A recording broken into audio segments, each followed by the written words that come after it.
Au nom du collectif pour la défense des militaires CEDEM, je vous fais lecture du communiqué numéro 0037-2023/CEDEM des dénonciations et des condamnations suite à la sortie ratée du coordinateur général de la CEMAS.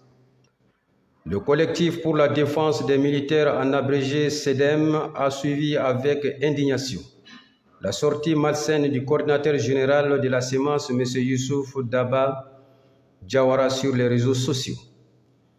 La CEMAS s'illustre cette fois-ci encore avec le message des ennemis du Mali qui vise à entacher le patriotisme et la détermination de nos forces armées dans leur mission de destruction totale de l'ennemi.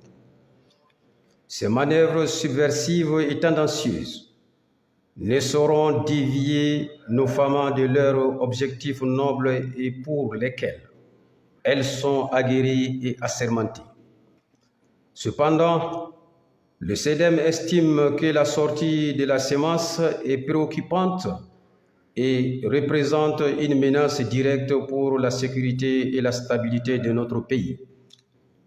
Par conséquent, le CEDEM dénonce et condamne fermement les agissements de la CEMAS contraires aux intérêts nationaux et aux vertus du bon citoyen.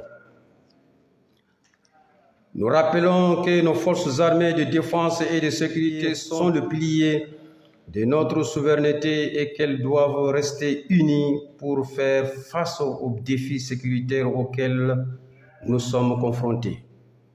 C'est pourquoi les agissements de la CEMAS sont suspicieux.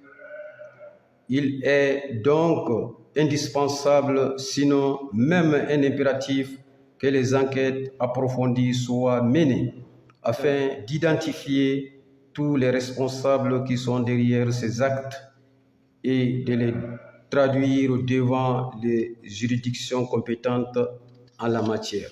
Le CEDEM souhaite vivement la dissolution de la CEMAS suivant l'esprit de la lettre des articles 4 et 13 de la loi 04-038 ANRM du 5 août 2004 relative aux associations.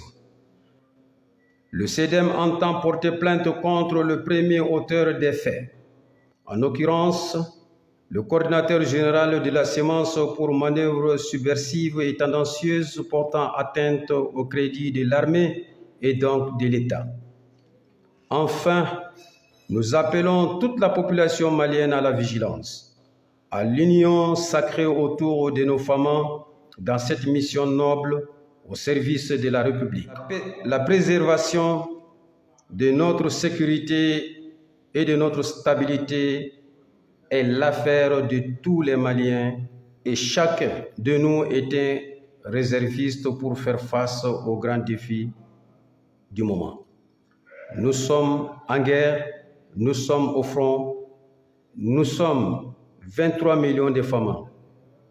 Bamako, le 9 octobre 2023, je vous remercie.